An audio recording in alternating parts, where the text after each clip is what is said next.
오늘 저는 여러분과 함께 영혼 육으로 지음을 받은 사람이라고 하는 제목으로 말씀의 은혜를 나누고자 합니다. 하나님께서 창조하신 모든 피조물 중에 가장 존귀하게 창조된 것은 바로 사람인 것입니다. 사람만이 하나님의 모양으로 창조했다 그랬습니다. 그래서 하나님께서는 하나님의 모양과 형상대로 사람을 창조하셨습니다. 이 세상의 어떤 피조물도 하나님의 형상을 닮은 것은 없습니다. 또한 하나님의 영이시니 또 사람의 영적 존재인 것입니다. 물론 천사도 영적 존재지만은 그러나 오직 사람만이 하나님의 모양과 형상으로 닮아 창조됐습니다.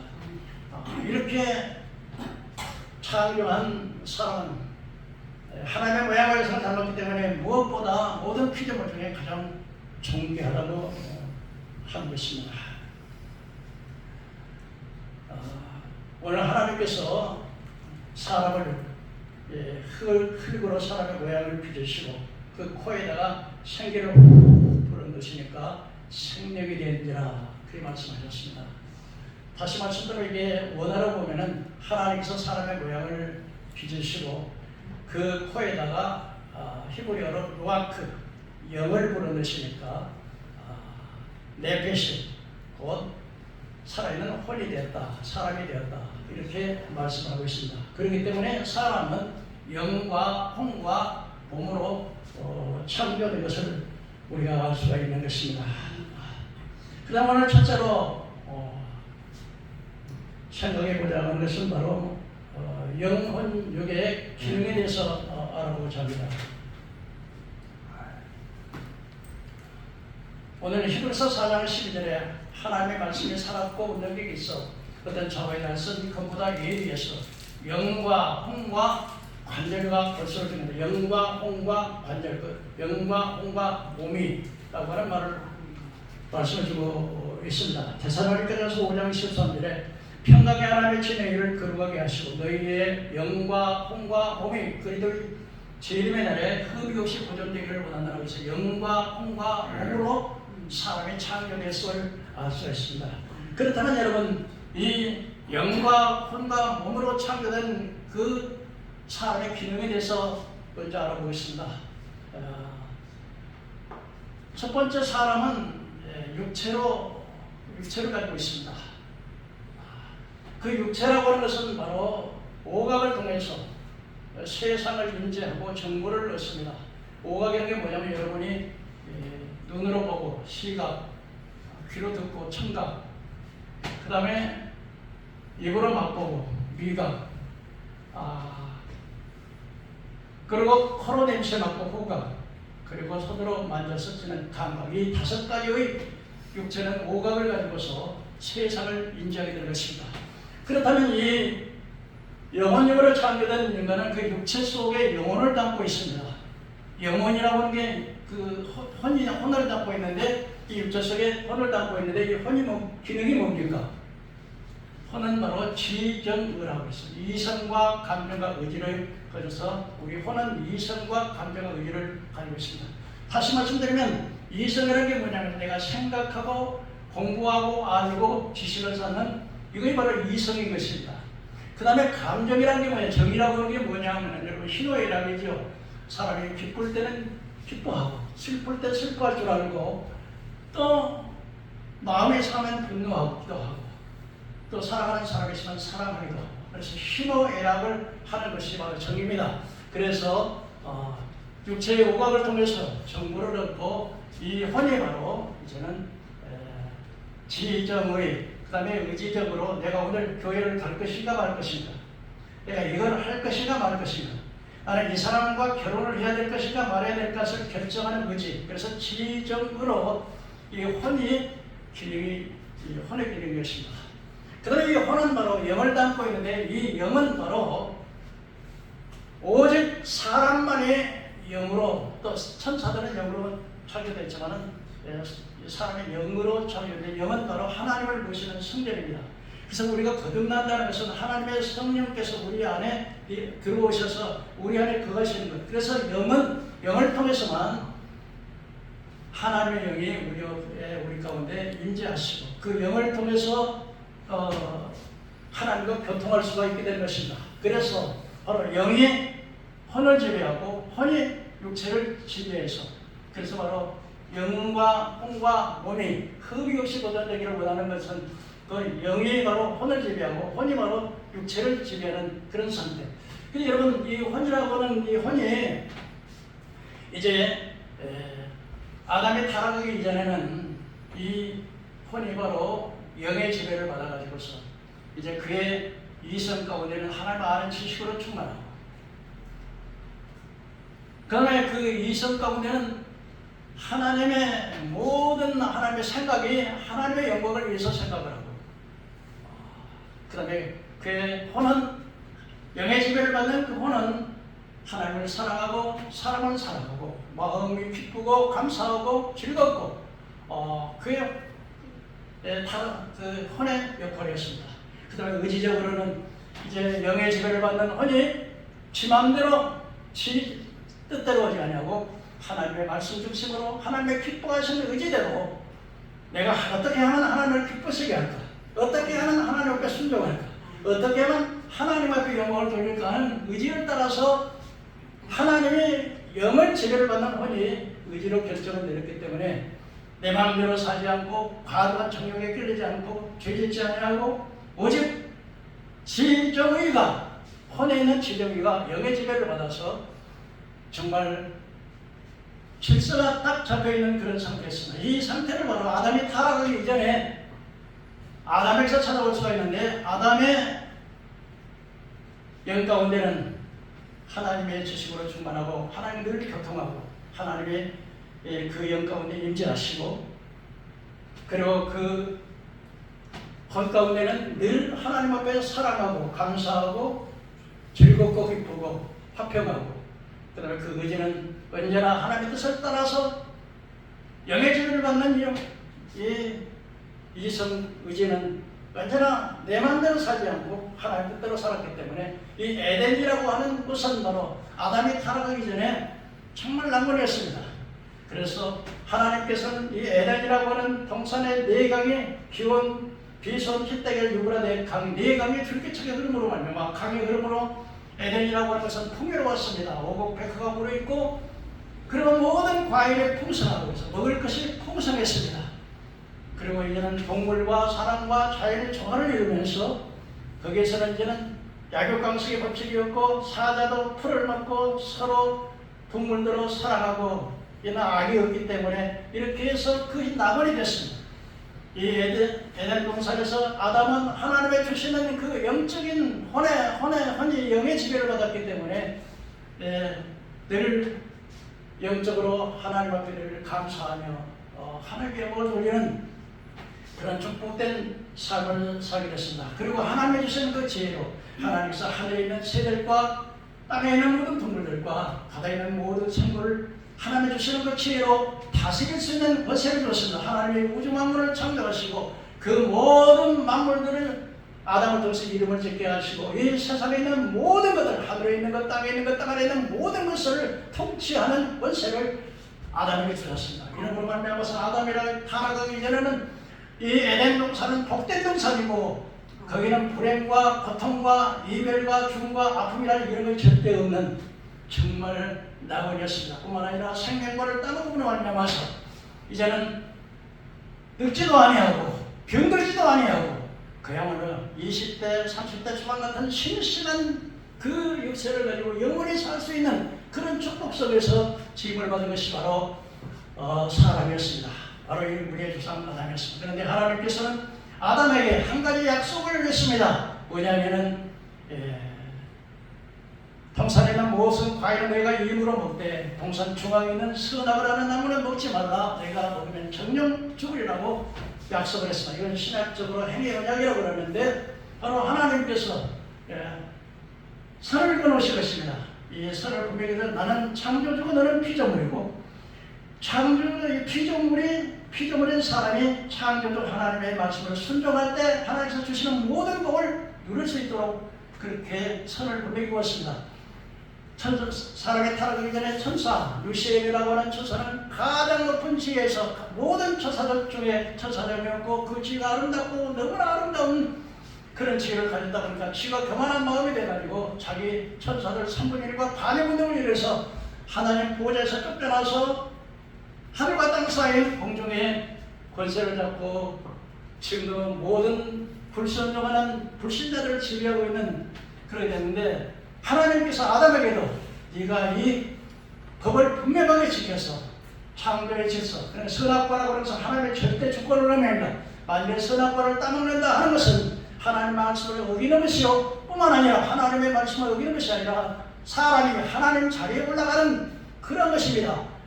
그래서 절대로 따먹으면 정령 죽으리라고 했습니다. 그런데 사단이가 타락한 사단이 뱀속여가지고 여자야 하나님께서 동산 중앙에 있는 모든 과일을 먹지 말라 하더냐. 첫 번부터 이렇게 부정적으로 왜 하나님께서 그렇게 동산에 있는 모든 과일 하나도 따먹지 못하는 그런 인색한 하나님을 이렇게 아니야.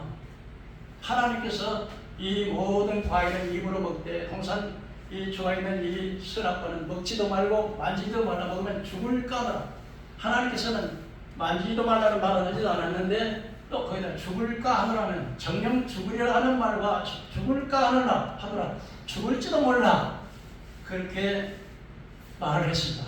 그래서 평소에는 이 하와가 별로 관심이 없던 선악과인데 그걸 딱 보니까 먹음직하고 보암직하고 하나님처럼 지혜로울 것 같아가지고 그걸 따고 남편에 주어서 이것이 바로 원죄요. 이로부터 이제 죄악을 짓게 됐습니다. 그런 말미암아 이제는 영혼육으로 창조된 사람이 영이 죽어버린 것입니다. 영이 죽어버리게 되면 어떻게 되겠습니까? 하나님이 우리 안에 인지할 수 있는 영이 죽었습니다. 하나님과 알 수 있는 이성, 하나님과 알 수 있는 의지, 하나님과 사랑하는 감정, 이 모든 것이 다 죽어버렸기 때문에 이제는 죄악을 짓자마자 불순종하는 아담은 불순종하게 되었습니다. 두 번째로 이렇게 영이 죽고 범죄한 영이 죽고 혼으로 그래서 영은 죽고 이제 혼으로 살아가게 되었습니다. 영이 죽은 결과는 뭡니까? 먼저 에덴에서 하나님의 추방을 당하게 됐습니다. 그리고 여자에게는 해산의 수고와 남편을 섬기는 저주를 받게 되고 남자는 땀을 흘려야 먹을 수 있도록, 여러분들이 세상에 나서 돈 벌어보지 않습니까? 얼마나 힘듭니까? 마음대로 잘 안 되잖아요. 집에도 안 되는 거야. 왜? 이게 아담의 저주 때문에 그런 겁니다. 그리고 땅이 또 저주를 받아가지고 가시원걷게 되니까 우리 삶 속에 내 마음대로 안 되는 게 자꾸 이렇게 누가 꼬이고 꼬는 거예요. 이게 뭐 아담의 죄 때문에 이렇게 되는 거예요. 땅이 저주를 받아요.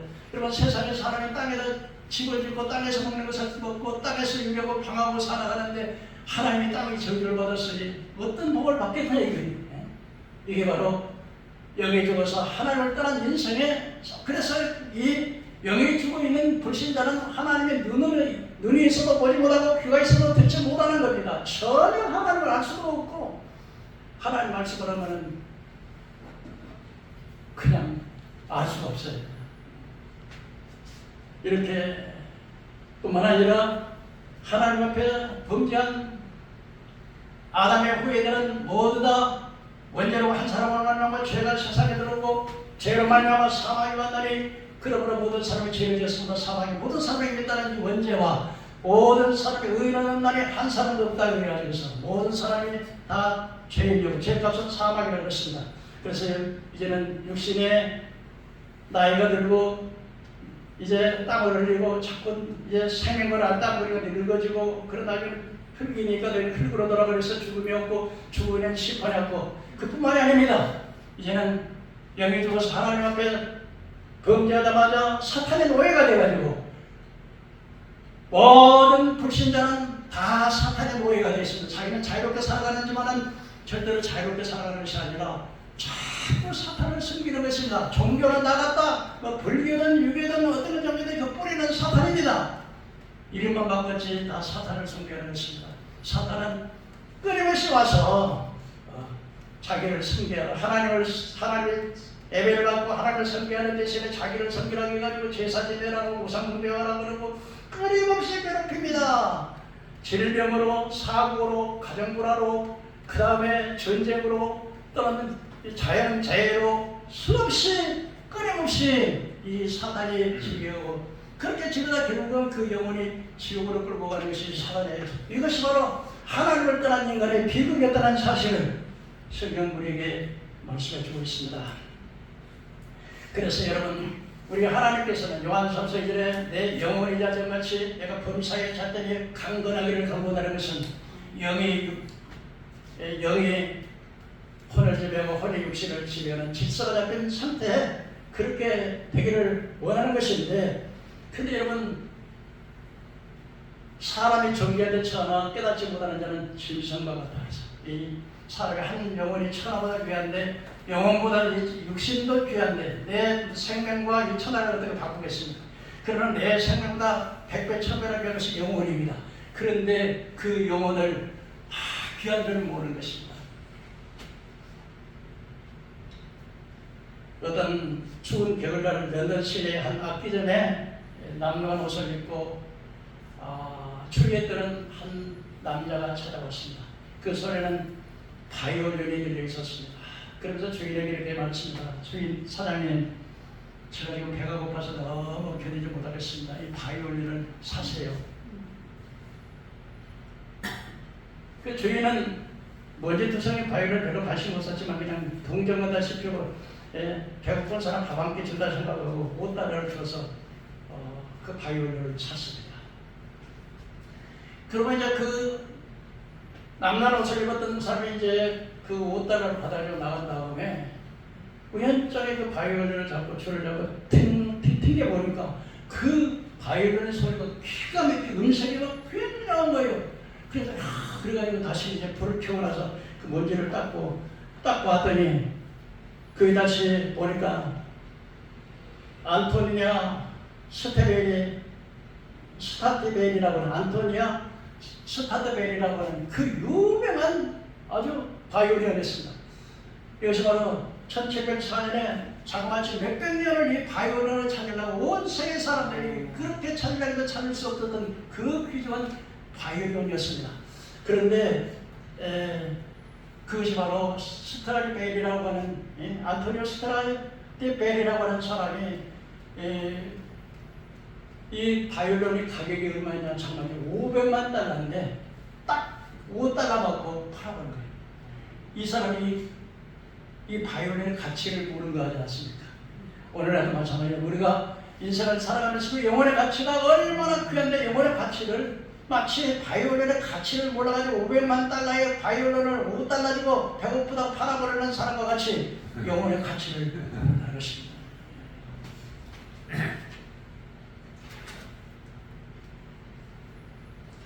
여기 죽은 인간은 하나님 관계가 끊어지고 반대로 사탄방이 귀신들의 지배, 육신의 지배를 받고 살아가는 것입니다.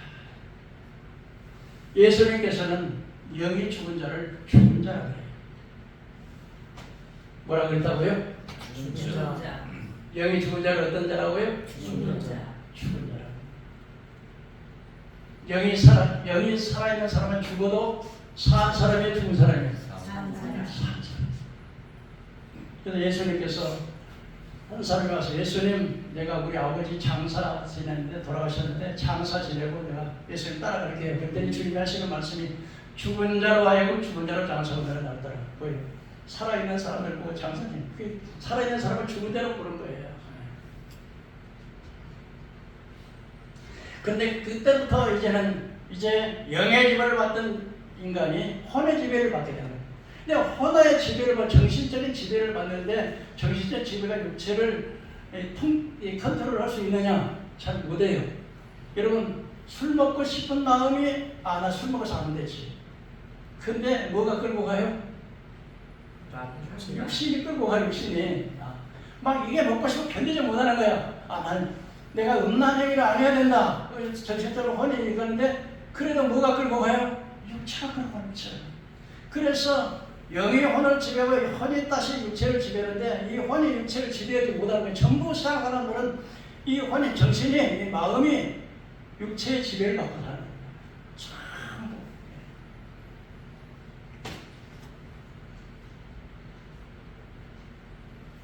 그래서 이 육체는 바로 육신의 정욕과 안목의 정욕과 이생의 자랑, 이걸 육체라고 해요. 여러분, 하나님께서 사탄이가 선악과를 유혹을 할 때 너 이거 따먹으면 하나님처럼 선악을 하는 일에 하나님처럼 된다 했을 때 하와가 선악과를 따먹을 때 보암질하고, 한번 따라해 보실까요? 보암질하고 먹음질하고 하나님처럼 지혜롭게 한 만큼 하니라. 이게 육신의 정욕이에요. 뭐냐면 육신의 정욕, 먹는 것, 그 다음에 성적 욕망, 이게 육신의 정욕. 안목의 정욕은 뭐야? 명예. 명예. 사람들은 자기 이름 얘기를 원하고 높여주기를 원하고 존경받기를 원하고 그러잖아요. 그 다음에 이생의 자랑. 그래서 보암질하고 또 이게 먹음질하는 건 육신의 정욕, 보암질했다는 것이 안목의 정욕이에요. 명예욕이에요. 그 다음에 하나님처럼 될 것이라고 하는 이게 권세욕이에요. 그래서 아담을 타락시켰던 육신의 정욕, 안목의 정욕, 이생의 자랑을 예수님과 똑같이 사탄이가 예수님께 와서 예수가 40일 동안 금식하고 있을 때 사탄이가 예수님을 찾아 예수야, 너 이거 40일 동안 금식하니까 얼마나 배가 고프니? 이 돌 가지고 떡을 만들어 먹어. 그랬더니 예수님께서 넘어갔어요, 안 넘어갔어요? 사람이 떡으로만 살 것이 아니라 하나님께서 나오는 모든 말씀으로 사는. 그랬더니 이 마귀가 포기하냐고 예수를 저 상자 꼭대기로 데리고 나갔어. 그래서 예수야, 여기서 뛰어내려봐. 그러면 천사가 발을 너희가 딱 부딪혀가지고 발이 돌에 부딪히지 않게 하는 거 아니야. 그러면 사람들이 너를 얼마나 울러보겠니? 안목의 정욕인 거예요. 이게. 그러나 예수님께서는 주 너의 하나님을 시험하지 말라 하나님 말씀을. 그 다음에 이번에는 예수님을 나쁜 산으로 데리고 와서 천하 만민의 영광을 다 보이면서 예수야, 이거 내게 넘겨준 것이야. 원래부터 저것이 내가 아담이 넘겨준 것인데 내게 저래. 그러면 이거 천하 영광 벌써 이거 다 줄게. 네가 하와 시장의 주인 될 수 있어. 그러니 예수님께서 주 너의 하나님만 섬기고 그만 따르고 섬기라 하니라 마귀는 물러갔습니다. 이것이 바로 아담을 타락했던 육신의 정욕, 안목의 정욕, 이생의 자랑인데 오늘날 불신자들 모든 세계 사람들에게 이 육신의 정욕과 안목의 정욕과 이생의 자랑을 따라 마귀는 이 세 가지를 가지고서 세상을 유혹하고 미혹해서 멸망으로 끌고 가는 것입니다. 그래서 이 육신의 정욕이 뭐냐? 갈라디아서 5장 19절에 육체의 일은 분명하니 곧 음행과 더러운 것과 호색과 우상 숭배와 주술과 원수 맺는 것과 분쟁과 시기와 분쟁과 당대는 것과 분열과 이단과 투기와 술 취함과 방탕함과 그 같은 것이라. 이런 일을 행하는 자는 사형에 해당하는 걸 알고도 자기만 행할 뿐 아니라 이를 행하는 자를 옳다 하느니라. 오늘날 이것이 바로 이 사람들의 모든 육체적인 지배를 떠는 사람들.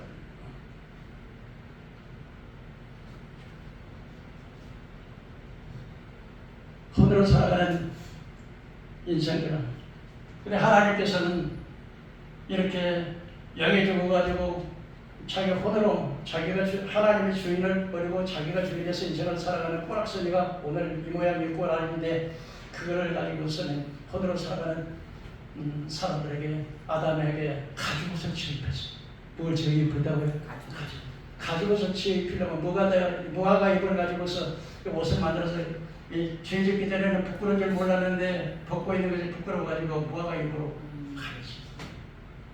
그 무화과 잎은 금방 말라버리지, 햇빛 오면. 그다음에요, 그 인본주의예요. 인본주의는 내 죄악의 문제를 해결하려고 하는 게 안 되는 거예요. 근데 하나님께서 가죽옷을 지어 입혔으면 그 가죽을 나오려면 뭐가 죽어야 돼요? 양이 죽어야지. 양이. 그래서 죄 없는 양이 그 사람의 죄를 내고, 그래서 죄를 지은 인간은 하나님을 거룩하기 때문에 죄를 가지고는 하나님 앞에 갈 수가 없어. 하나님 앞에 나가려면 뭘 없애야 돼요? 죄를 없애야 하나님 나갔습니다.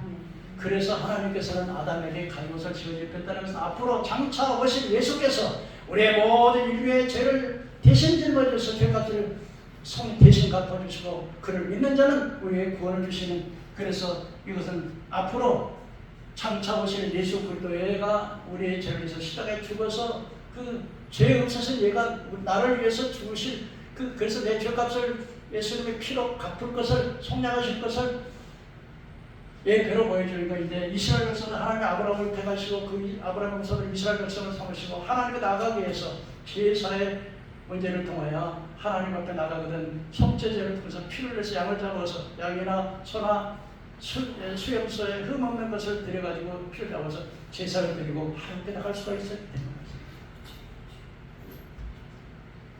그런데 이제 혼으로 살아가는 사람들 가인을 보십시오. 하나님께서 아담과 하와가 이제 결혼을 처음 해가지고 가인과 아벨을 낳았어요. 누구를 낳았다고요? 가인과 아벨을 낳았어요. 근데 가인은 농사하는 사람이었고 아벨은 양을 치는 사람이었어요. 그래서 세월이 지난 후에 이제는 가인은 농사 짓는 것을 하나님 앞에 제사를 드렸습니다.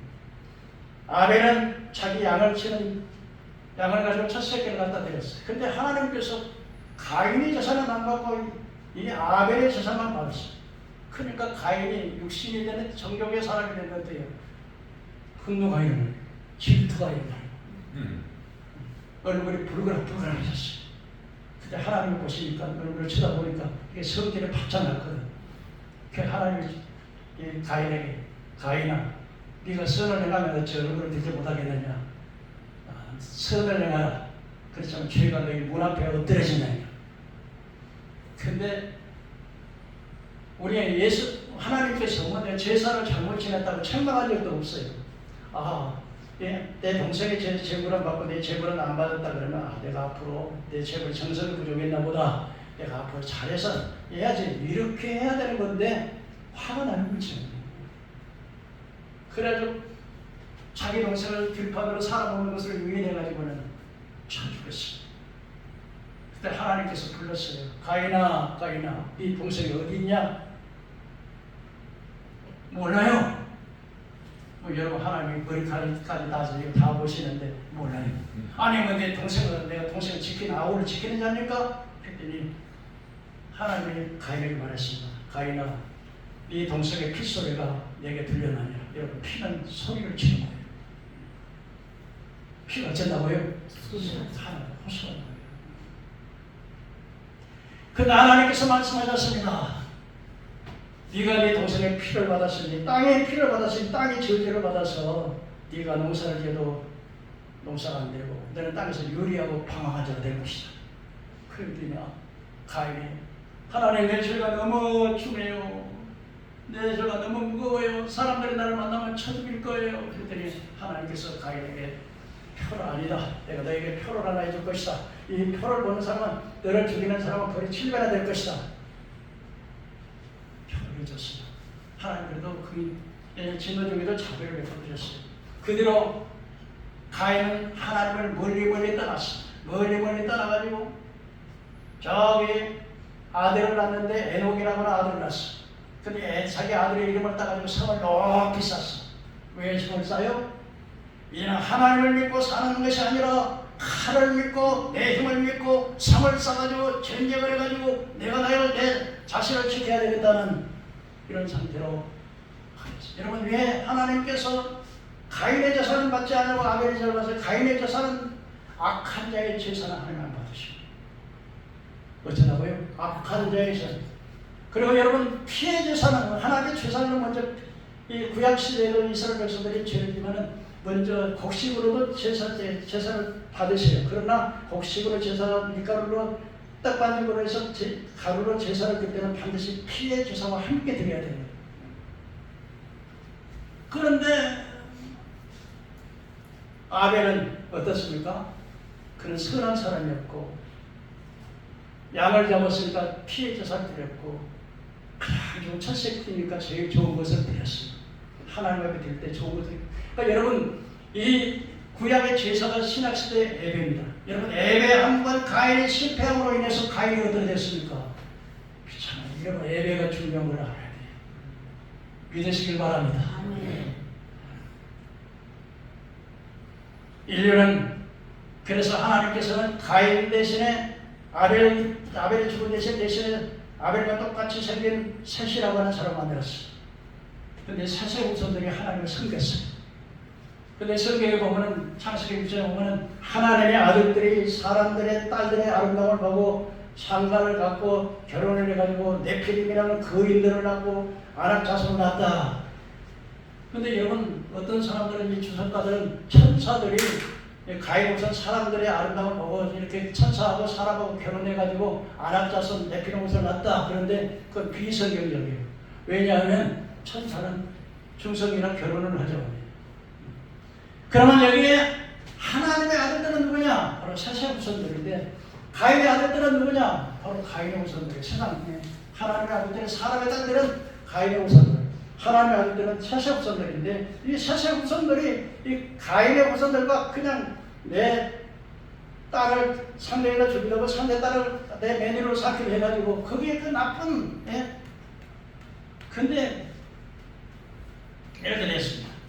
근데 가인의 후손 가운데 보면은 가인이 이제 또 아들을 낳죠. 아들에서 낳고 해서 한 4대 5대 가서 나멕이라고 하는 사람이 태어납니다.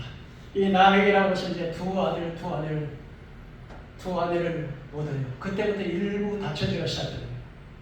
가인의 후손 가운데 일부 다처제가 시작합니다. 하나님은 어떻게 해요? 한 사람과 한 사람, 남자와 여자가 만나서 한 몸을 이루려겠는데 이제는 이 남에게 두 아내가 아다와 실라인데 다 남매예요. 또 아다와 실라 남매인데 아다는 바로 이제 야발이라고 하는 큰 아들을 낳았는데 이건 가축치는 조상이 됐고 유발이라고 하는 둘째 아들은 바로 통수 불고 음악하고 그래서 오늘날 이 세상의 문명을 발전시키는 사람들은 전부 가인의 후손들이에요. 그래서 가축을 기르고 농업을 또 정령하고 그리고 이제는 그 둘째 아들은 이제 음악을 만들고 예술을 만들고 문화를 만들고 이렇게 해서 오늘날 전부 막 음악하고 노래하고 가수하고 KBS 막 이런 것들이 전부 다 가인의 후손들이에요.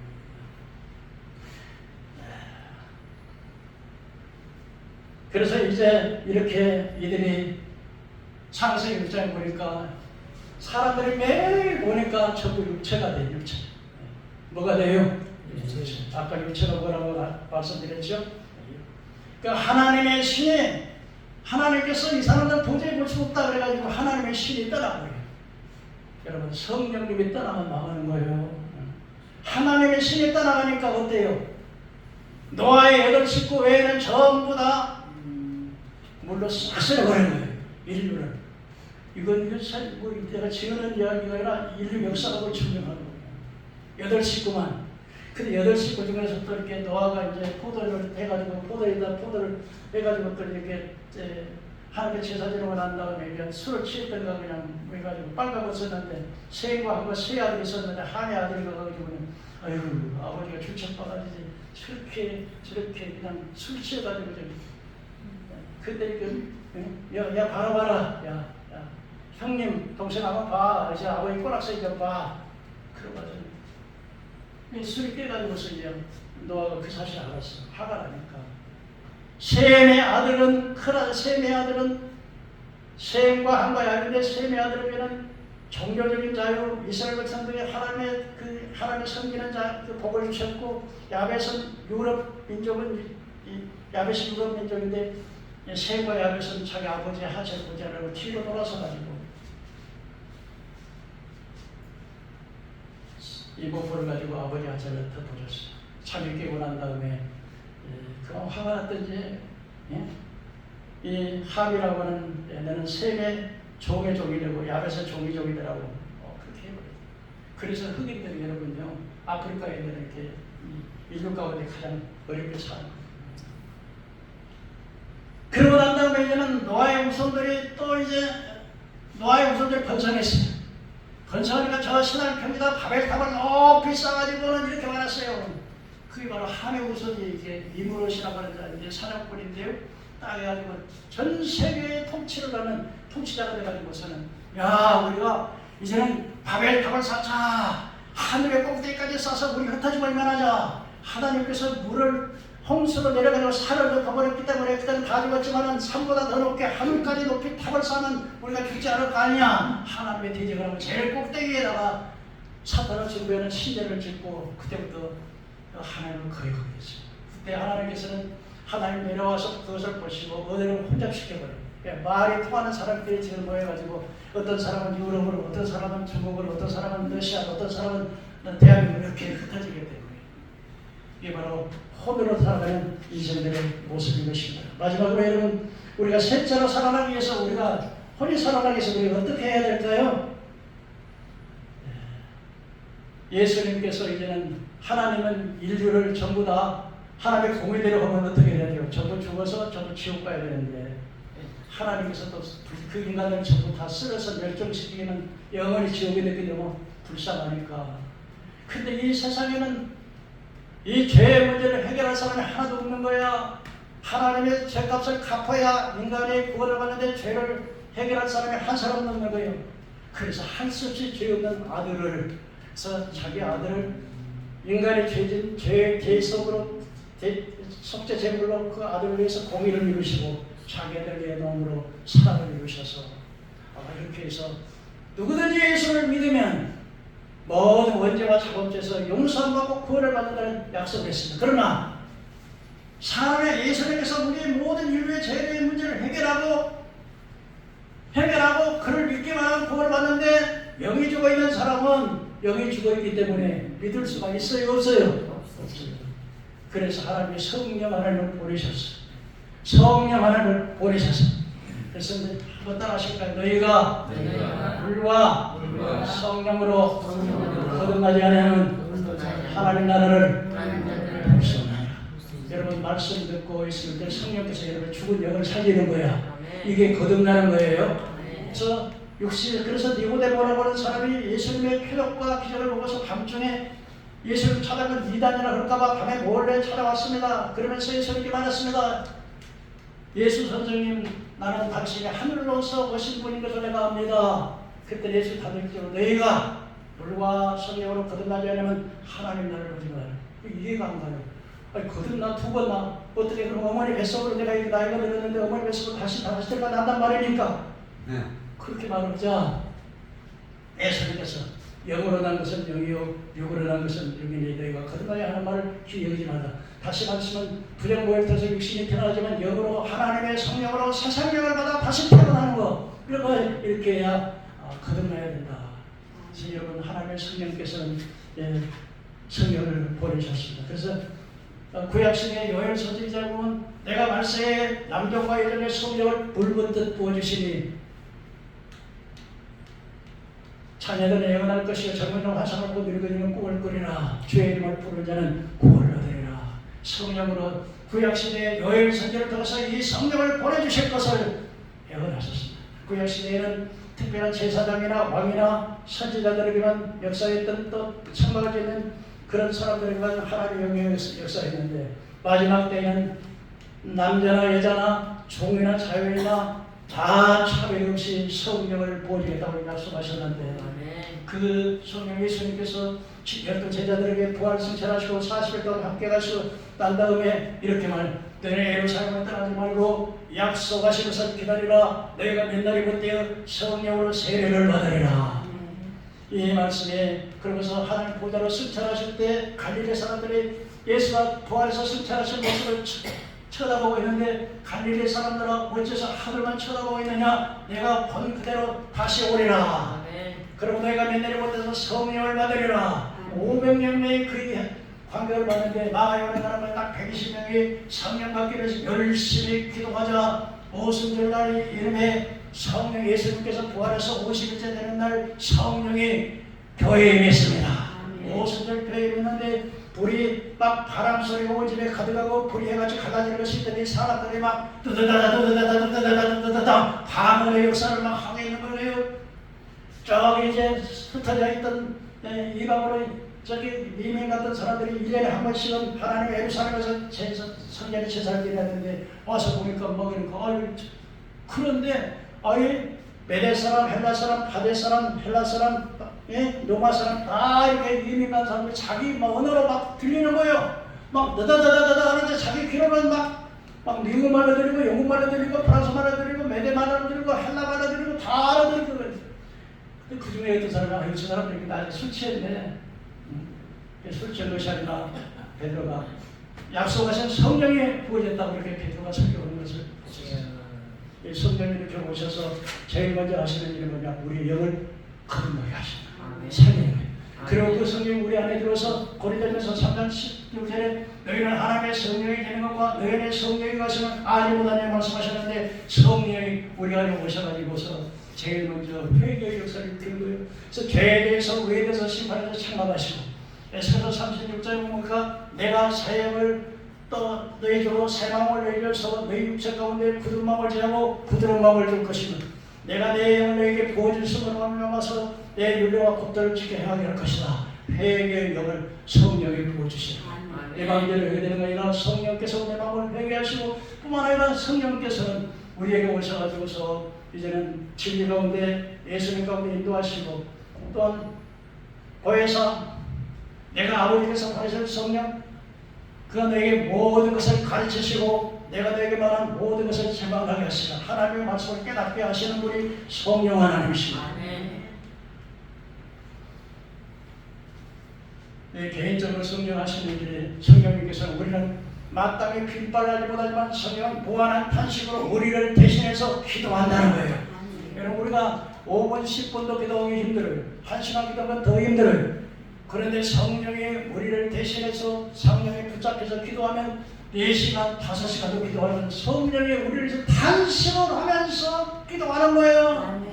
그러니까 성령에 붙잡혀서 하는 기도예요. 그게 성령이, 그리고 우리를 성령에서 우리를 위로하셨습니다. 세상 끝날까지 항상 내가 함께 계시리라. 성령으로 함께 계신 것입니다.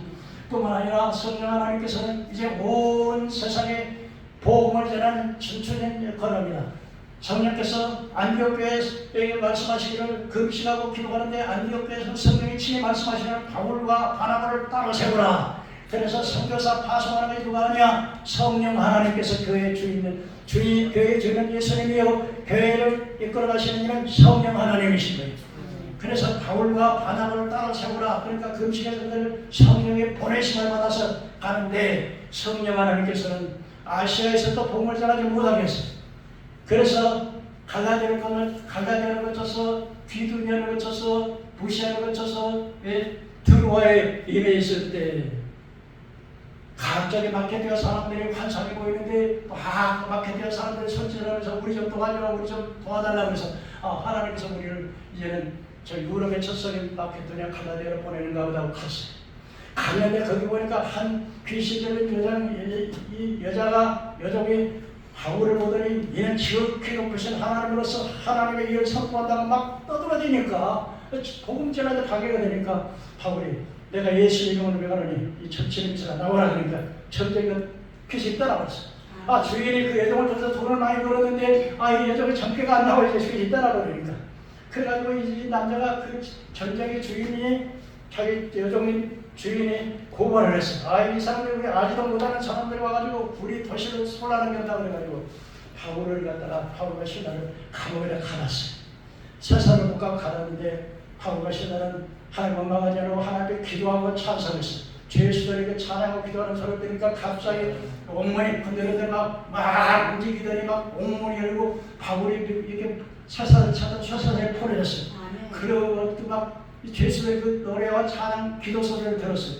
그랬더니 또 보니까 간수가 죄수들이 각 옥문이 열리니까 죄수들이 도망간 줄 알고, 왜냐하면 이게 보초를 쳐는 근무자가 이 죄수들을 놓쳤다면 제가 자기가 죽게 되니까 목숨을 자기를 하려고 그러니까 바울이시더라. 형제요, 우리가 도망가자고 여기 있으니 딱 보니까 그 너무 놀라가지고는 그 가수들이 형제들이 내가 어떻게 구원을 받을까? 주 예수를 믿어라. 그리하면 너와 너희 집이 구원을 받으리라. 그래서 첫 번에 갈라디아 교회가 세워지도록 했습니다. 이렇게 하나님께서는, 성령께서는 여러 가지 우리 개인의 성도를 통해서도 일을 하시지만 복음 사역에 전체적인 역할을 하게 되는 것입니다. 마지막으로 이제는 우리가 어떻게 살아야 될까? 거듭난 사람들에게 먼저 주의를, 갈라디아 1장 10절에 내가 그리스도와 함께 십자가에 못 박였나니 이제 내가 사는 것이 아니라 내 속에 그리스도가 사신 것이라. 얘가 내 육체 가운데 사는 것은 나를 위해 죽었다가 사신 그리스도를 믿는 믿음 안에서 사는 것이냐. 이거 주의만. 이제는 내 뜻대로 내 마음대로 세상에서 방황하며 살았습니다. 내 고집대로 살았습니다. 그러나 이제는 성령께서 오셔서 나의 주인이 바꿔질 때요. 이제는 바울이 예수 믿고 난 다음에 아주 갈등이 일어났어요. 예수 믿고 난 다음에 나는 내 마음으로는 좀 하나님 뜻대로 살려가면 자꾸 또 한 가지 또 하나는 또 이 세상 법으로 자꾸 나를 끌어가요. 내 마음속에 두 법이 있어서 하나의 법으로는 하나님을 살아가고 또 하나의 법으로는 육신의 법을 따라서 이제는 육신과 영혼이 계속 싸우니까 오라 나는 공고한 사람이라 누가 나를 사랑하는 것을 보내리라고 탄식을 했는데 로마서 8장 1절에 보면서 예수 그리스도는 결코 정죄함이 없나니 성령의 생명을 보이니 죄와 사망을 보이는 희망에 따르겠습니다. 다시 말하면 무슨 말씀이냐? 자기가 바울이 내 의지와 내 노력으로 가지고 내가 죄악을 안 이기고 어떻게 해든지 하나님 뜻대로 살아보려고 하는데 안 된다 이거야. 그런데 하나님께서 내 행함으로 얻다는 사실을 알기에 하나님께서는 그 아들을 보내셔서 우리 죄를 다 과거 현재 미래의 죄를 다 대속해서 죄값을 성량에 갚아주셨습니다. 그러면 그를 믿음으로 그 예수 안에 있는 자는 그 믿음을 의로 여기셔서 우리가 예수를 영접하는 순간에 우리의 죄가 용서하게 됐다 해서 의인이라고 하는 이제 구원받아서 내가 행함으로 도저히 여러분 내가 행해서 천국 갈 사람은 세상에 한 사람도 없어요. 오직 예수의 공로로 가는 거예요. 아멘. 은혜로 말하면 믿음으로 꼴바라는 것이 우리나라 것이 아니라 하나님의 선배라고 말씀하고 있습니다. 그러고 난 다음에 이제 성령께서 어떻게 해요? 이제는 성령으로 거듭나면 이제 성령으로 거듭난 성령께서 내 주인이 돼서 나를 이끌어 가실 때 이제는 육신에 있지 않고 영에 있나니 한번 따라서 육신에 있지 않고 영에 있나니 그렇습니다. 하나님의 성령이 우리 안에 거하시면 이제는 육신에 있지 않고 영에서 영에 이제 육신을 이끌어가는 거죠.